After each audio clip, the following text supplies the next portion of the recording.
عند النظر إلى هذه الصور قد ترون أن هناك أبا حنونا ولطيفا، أو ربما زوجا محبا ورائع، لكنكم لا تعلمون أن الأب والزوج الموجود بالصور كان أخطر قاتل متسلسل مر على مدينة ويتشيتا في ولاية كانساس الأمريكية سنة 1974، وكان معروفا بالقاتل بتيكي. قبل أن نخبركم قصته ولماذا سمي بهذا الاسم، لا تنسوا الضغط على زر الإعجاب والاشتراك ليصلكم دائما كل جديد. في أحد الأيام وأثناء قيادته السيارة لإيصال زوجته إلى عملها في مستشفى المدينة، شاهد السيدة جولي أوتيرو البالغة من العمر 34 عاما مع ابنتها جوزيفين والتي كان عمرها 11 عاما. أعجبه شعر جولي الأسود وجمالها، وبدأت الخيالات تراود عقله المريض والمهووس، وسرعان ما قرر أن يضع تلك الخيالات المنحرفة موضع التطبيق، فخطط ورتب لجريمته جيدا. وفي صباح 15 من يناير سنة 1974 اقتحم منزل عائلة أوتيرو من الباب الخلفي. قام أولا بقطع سلك الهاتف، ثم فاجأ العائلة وهددهم بمسدسه. في البداية ظن الأب جوي أوتيرو البالغ من العمر 38 عاما أن الأمر مزحة، لكن المجرم أخبرهم أن الأمر جدي وأنه مجرم هارب يريد المال والطعام وبحاجة لسيارتهم لمتابعة هروبه دون إيذائهم. أمر الأب بأن يطرد كلب العائلة من المنزل، ثم جعلهم يتمددون على أرضية غرفة الجلوس، لكنه غير رأيه واقتادهم لغرفة النوم وكل ذلك والأب يظن أن المجرم سوف يربطهم ويهرب دون إيذائهم، ناسيا أن أغلب المجرمين عند رؤيتك لوجههم لن يدعوك على قيد الحياة. أدخلهم غرفة النوم، وهناك قام بتقييد الأب ثم الأم، وبعدهما قيد ابنتهم جوزيفين وابنهم جوزيف الصغير والذي كان عمره 9 سنوات، وقد خضعوا لأوامره دون مقاومة لاعتقادهم أنه سوف يسرقهم ويهرب. لكنهم سرعان ما أدركوا بأن الأمر أكبر من مجرد سرقة، وذلك عندما أخرج المجرم من حقيبته كيسا بلاستيكيا ووضعه على رأس الأب جوي محاولا خنقه، لكن الأب قاوم واستطاع تمزيق الكيس، فأخرج كيسا آخر وأحكم ربطه على عنق جوي حتى مات، وكل ذلك أمام الطفلين والأم. بعدما قتل جوي انتقل للأم فخنقها حتى فقدت الوعي ثم ساعدها لتستفيق. كان يستمتع بخنقها حتى تفقد وعيها ثم يساعدها لتستفيق، بعدها يعيد الخنق مرة أخرى. ترجته أن يرحم أطفالها لكنه خنقها مجددا حتى ماتت هذه المرة. أخذ الطفل جوزيف إلى غرفة نومه وربط الكيس حول رأسه وأحضر كرسيا وجلس يشاهده وهو يختنق ويتخبط بالأرض حتى فارق الحياة. لم يبق سوى الطفلة المسكينة جوزيفين والتي تعرضت لأسوأ عذاب. قام المجرم بخنقها عدة مرات، وكلما فقدت الوعي ساعدها لتستفيق ويعيد نفس الشيء مجددا. تخيل طفلة بال11 من عمرها تتعرض لمثل هذا العذاب وهو مستمتع برؤيتها تتعذب. أخذها للقبو أسفل المنزل وهي شبه عارية، ربط رقبتها بحبل إلى أنبوب المجاري وأخبرها أنها ستلتحق بأهلها للجنة، ثم بدأ يسحب الحبل ليشنقها ببطء. وفيما كانت تنتفض وأرجلها ترتعش كان هو يستمني عند قدميها تاركا أثاره القذرة على جواربها. بعد أن أنهى جرائمه مسح البصمات من مسرح الجريمة وغادر المنزل بسيارة العائلة المقتولة بعدما سرق راديو صغير وساعة يد. ترك السيارة في الطريق لكنه تذكر بأنه نسي سكينة بالمنزل فعاد مسرعا بسيارته وأخذها، لكنه لم يكن يعلم أن للعائلة 3 أبناء آخرين كانوا في المدرسة وقت تنفيذه للجريمة، ونجوا من جريمة كان يمكن أن يكونوا فيها ضحايا مثل عائلتهم. لكنهم انصدموا لرؤيتهم لعائلتهم مقتولين بعد عودتهم من المدرسة. كانت هذه جريمة بتيكي الأولى، أما الثانية فكانت لفتاة اسمها كاترين برايت البالغة من العمر 21 عاما. رآها بتيكي في أحد الأيام تدخل منزلها فقرر أن تكون ضحيته الثانية. راقبها عدة أيام فعرف أنها تسكن لوحدها. وفي يوم 4 من أبريل سنة 1974 اقتحم منزل كاترين ودخل غرفتها وجلس ينتظرها. في منتصف الليل عادت كاترين بيتها بصحبة أخيها كيفن البالغ من العمر 19 عاما، والذي كان قد جاء لزيارتها. هجم عليهما المجرم بتيكي والذي كان مختبئا بغرفة النوم ووجه مسدسه نحوهما.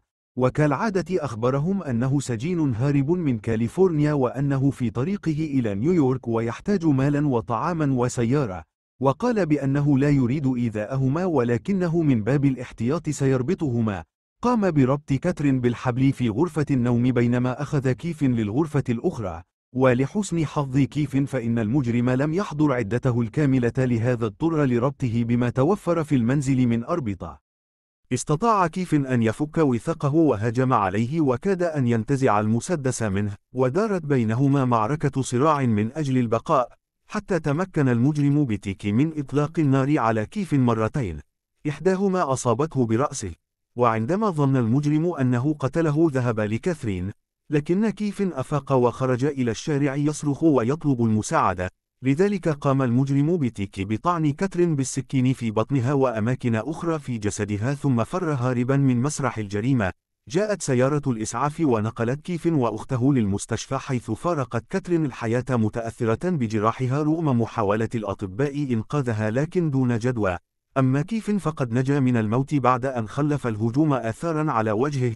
بعد جريمة قتل كاترين عرف المجرم بتيكي أن الشرطة أمسكت بشخص واعترف باقترافه جريمة قتل عائلة أوتيرو. شعر بالغضب على ذلك، كيف لشخص آخر أن يأخذ منه جريمة هو مخطط لها ومنفذها؟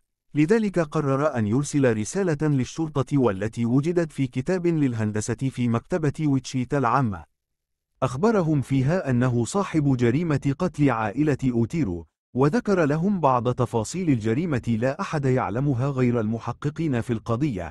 وفي آخر الرسالة كتب 3 كلمات: اربطهم وعذبهم واقتلهم، واختصر الاسم ب3 حروف B T K، وأخبرهم بأن هذا التوقيع سيكون على ضحيته التالية. في 3 من مارس سنة 1977 اختار بتيكي من ستكون ضحيته التالية، والتي تدعى شيرلي فين والبالغة من العمر 24 عاما.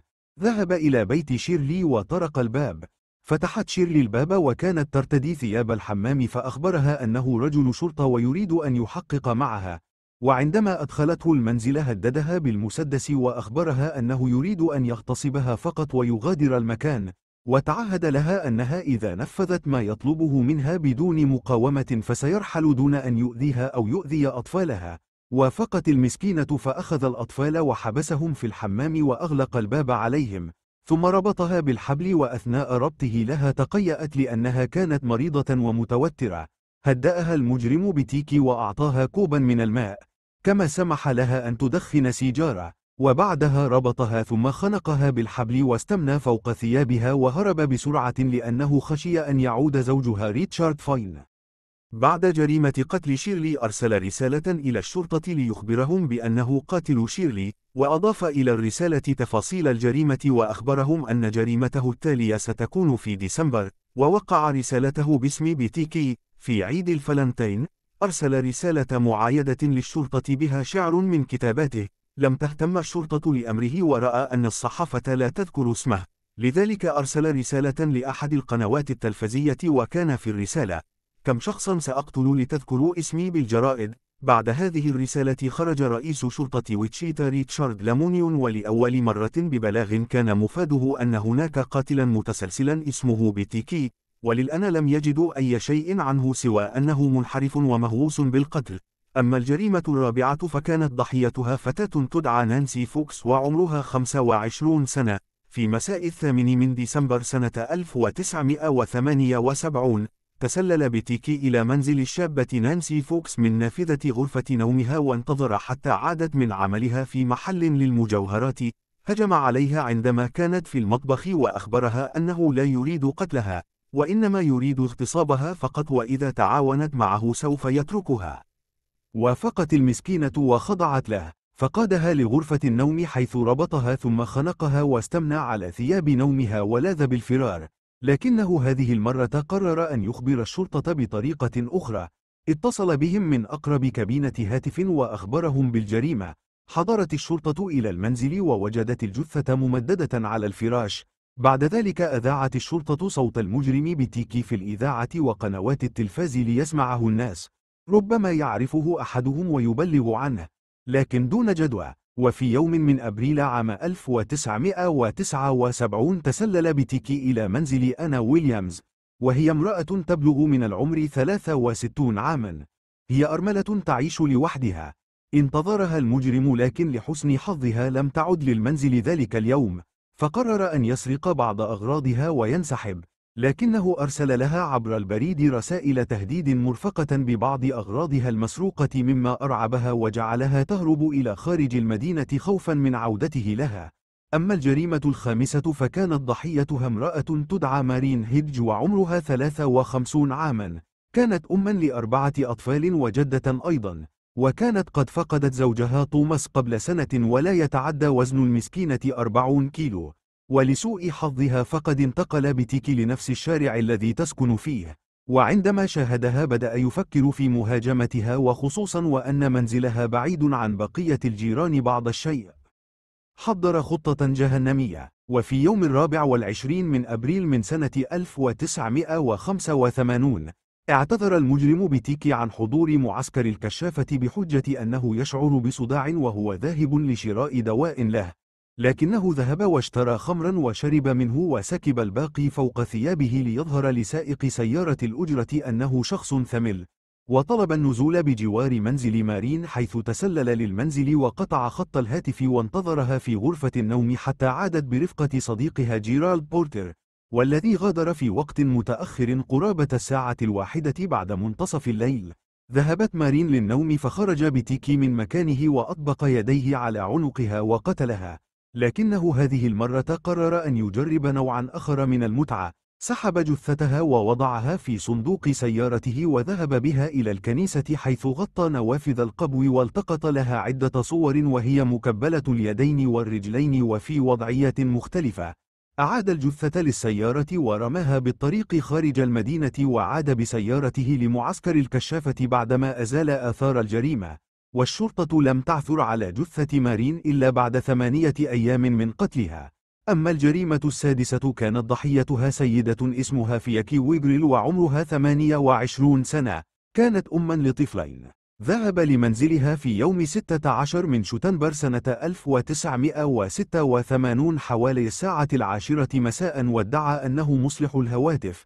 كان يعتمر قبعة ويلبس ثياب كعامل الهواتف، وعندما دخل البيت أخرج مسدسه وأخبرها أنه يريد اغتصابها، لكنها لم تنصع لأوامره هذه المرة، فصارعته وخدشت جسمه بأظافرها، لكنه استطاع أن يربطها ثم جرها لغرفة النوم، حيث خنقها بثيابها الداخلية وفر مسرعا بسيارتها قبل قدوم زوجها بيل ويكريل، الذي شاهد سيارة زوجته يقودها شخص في الاتجاه المعاكس وهو قادم للمنزل. وعندما دخل وجد ابنه براندو البالغ من العمر 2 يلعب لوحده في غرفة الجلوس، فذهب لغرفة النوم ليجد زوجته مرمية فوق السرير. حاول إسعافها لكنها فارقت الحياة، لكن المسكين بيل ويكريل لم يفقد زوجته وأم أولاده فقط، بل حامت حوله الشكوك والاتهامات من الشرطة والناس على أنه هو الذي قتل زوجته. وعاش لسنوات يسمع همس وكلام الناس الذي لا يرحم من حوله لمدة 18 سنة، حتى قرر المجرم بتيكي أن يعترف بتلك الجريمة، وأرسل دلائل للشرطة تؤكد لهم براءة المسكين بيل. لنعد الآن إلى جريمته السابعة، والضحية امرأة تدعى دولوريس دافيز، وكان عمرها 62 عاما. كانت تعيش وحيدة في منزلها الذي يبعد عن المدينة بعض الشيء. في سنة 1991 رصد بتيكي السيدة دولوريس وقرر أن تكون ضحيته التالية، وكعادته استأذن من مخيم الكشافة ثم ذهب لمنزلها ليقتحم، لكن لم يجد له طريقة لدخول للمنزل. لم يستسلم وفكر في طريقة أخرى لدخول منزلها. انتظر حتى وصل الليل وكسر زجاج الباب بحجرة. خرجت دولوريس فور سماعها للصوت لتواجه المجرم بتيكي أمامها، وطبعا كرر نفس كلامه مع الأخريات: أنا هارب من الشرطة وأحتاج فقط إلى أكل ومال وسيارة وسأغادر فورا. كانت هذه كذبته التي قتل بها أغلب الضحايا. دخل منزلها وربطها ثم خنقها، بعدها سحب جثتها إلى سيارته ووضعها في الصندوق وأخذها معه ودفنها تحت جسر المدينة وعاد للمخيم. في اليوم التالي عاد للجسر حيث دفن الجثة. لكنه وجد شرطيا بالأرجاء وقد سأله الشرطي عدة أسئلة لأن المكان مشبوه. تملص منه المجرم بتيكي بطريقة ذكية وغادر الشرطي المكان. بعد مغادرة الشرطي المكان أخرج الجثة وأخذ عدة صور معها ثم دفنها وعاد لمنزله. اختفى فجأة ولم يقم بعد آخر جريمة بارتكاب جريمة أخرى. كان عدد ضحاياه 10 أشخاص، وفي كل جريمة له كان يحرص على مسح مسرح الجريمة، وكل ما كان يتركه وراءه هو سائله المنوي. كان العلم في ذلك الوقت محدودا إذ لم يكن هناك شيء اسمه DNA. وقالت الدكتورة شيلي ستيدمان أنهم استخرجوا عينات من جوارب جوزيف أوتيرو ومن أظافر فيكي ويغريل، فأصبح لديهم خريطة جينية للمجرم بتيكي. لم يبقى لديهم سوى وضع الخريطة الجينية في نظام كودس، وهو نظام به خرائط جينية لأناس تورطوا في قضايا جينية وغيرها. أدخلوا العينات وانتظروا النظام ليقارن الخرائط الجينية. للأسف لم يكن لديهم جينات متطابقة مع جينات المجرم بتيكي. أخذوا الخطوة الثانية وهي بأخذ العينات من المواطنين في ويتشيتا. بدأوا العملية حتى وصل عدد العينات إلى 1623 عينة، لكن دون فائدة. لم يعثروا على المجرم بعد.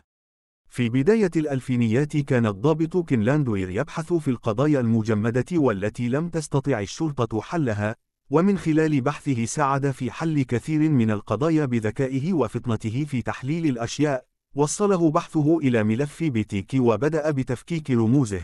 وما أثار الضابط في الملف أن المجرم بتيكي يحب الشهرة وأن تتحدث عنه الصحف والقنوات التلفزية، لذلك قرر أن يستخدم الصحافة كطعم لبتيكي. في سنة 2004 اتفق الضابط مع إحدى القنوات التلفزية على إذاع موضوع عن بتيكي ليعلموا إن كان ما زال على قيد الحياة.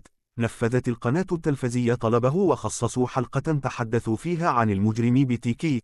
كانوا يتحدثون عن ذكائه في تنفيذ الجريمة دون ترك أي دليل خلفه، وتساءلوا إن كان لا زال على قيد الحياة. رمى الضابط الطعم وانتظر فريسته، وهل ستظهر أم لا؟ وهذا ما حصل بالفعل. بعد 13 سنة ظهر المجرم بتيكي فور رؤيته الخبر، وفي شهر مارس سنة 2004 وصل مغلف إحدى صحف ويتشيتا، كان بداخله رخصة قيادة فيكي ويكريل وصورة جثتها موقعة باسم بتيكي. كانت هذه صدمة للمحققين في جريمة فيكي ويكريل، فالمشتبه به في تلك الجريمة كان المسكين زوجها ليس المجرم بتيكي.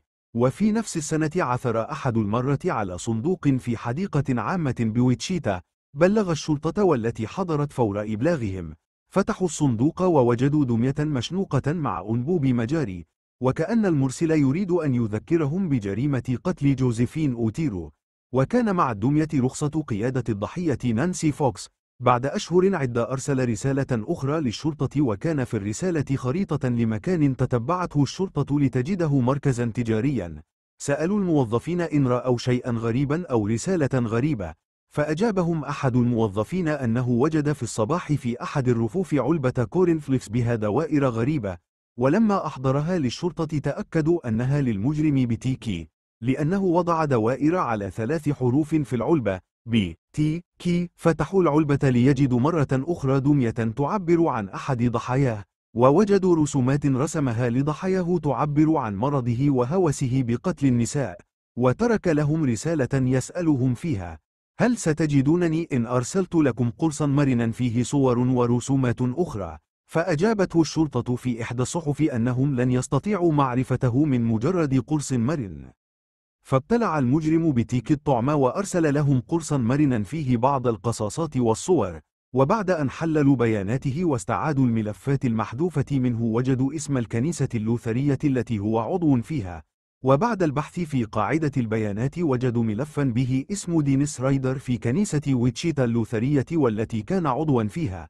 قاموا بعمل بحث مكثف ليتأكدوا وأخيرا أنه المجرم المطلوب، خاصة عندما شاهدوا سيارة جيب سوداء تقف أمام منزله، وهم يعلمون مسبقا من بعض الشهود بأن القاتل يقود سيارة جيب سوداء.